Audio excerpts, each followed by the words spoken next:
studi yang ada di UNRAM harus disahkan rektor. Bagaimana saya tahu kalau mahasiswa atau lulusan saya paham? Indikatornya menjelaskan, menguraikan, menyusun, dan seterusnya. Bapak Ibu sekalian yang kami hormati, penyusunan RPS merupakan salah satu kewajiban kita sebagai dosen, sebagai guideline kita dalam melakukan tugas pengajaran. Panduan penyusunan kurikulum pendidikan tinggi, kalau kita gunakan ini sudah melaksanakan OBE. Hanya saja, karena kalau OBE itu nanti ada penekanan-penekanan khusus, sehingga S yang 10 tadi bisa direkonstruksi menjadi 2 saja. Tapi bisa masuk bahwa yang CPL yang 1 itu adalah integrasi dari S1, S2, S3. Tadi Bapak sudah menjelaskan bahwa kita harus memasukkan semua CPL sesuai dengan SNDikti. Setelah itu baru yang reformula. Apakah perlu kita masukkan semuanya itu di kurikulum OB ini? Jadi awalnya dari SNDikti dulu, baru yang reformula. Apa cukup yang langsung reformula?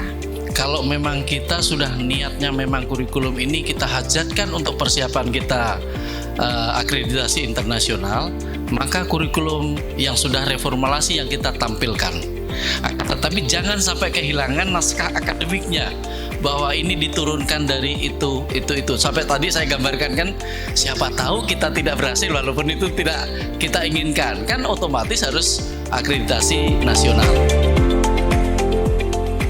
Setiap menyebut pembelajaran pasti ada 3 hal.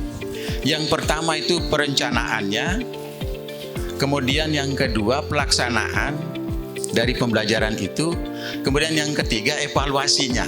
Kalau KKNI, Bapak Ibu sekalian, sikap itu sudah disiapkan oleh negara. Sudah disiapkan oleh negara. Silakan, sila atau monggo atau dawak apapun bahasanya. Buka Permendikbud nomor 3 tahun 2020. Jadi ada UB itu singkatannya adalah outcome, bukan output. Outcome itu artinya capaian, bukan luapan. Ketercapaian atau capaian CPL ini, capaian pembelajaran ini. Jadi itu outcome-nya. Ini kita cari. Misalnya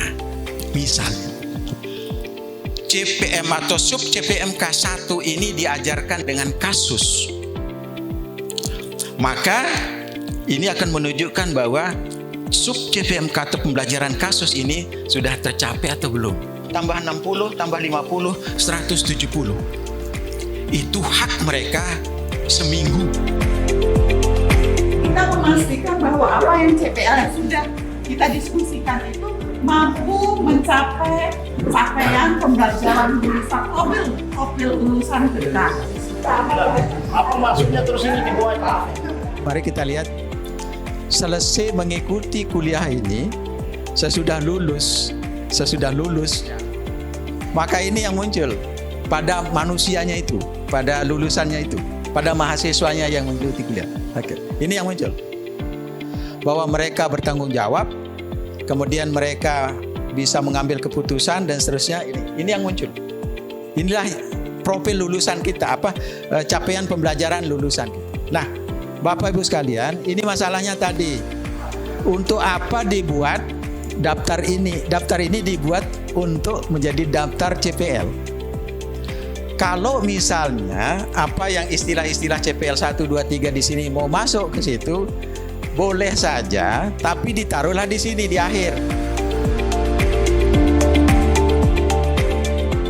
Dia ada CPL 1, di mana CPL 1 adalah instrumennya sikap. Nah, dan pada sub CPMK, di mana ketika kita munculkan bahan kajian, seharusnya instrumen yang ada di seluruh CPL, baik 1 sampai 5, instrumen itu harus bisa dihitung indikatornya seperti apa, sikap itu dinilai seperti apa. Begitu juga keterampilan umum, khusus ataupun pengetahuan. Nah, sedangkan di sini saya lihat ketika mapping antara CPMK dengan sub CPMK, nilai sikap di sini hilang, Pak. Amis 1, sub CPMK 1. Sub CPMK 1 ini nanti akan diukur kemampuan menjelaskannya. Jadi sub CPMK 1 itu hanya meluruskan atau mewujudkan CPMK 1. Sebuah CPMK itu tidak selalu diwujudkan oleh satu sub CPMK. ISP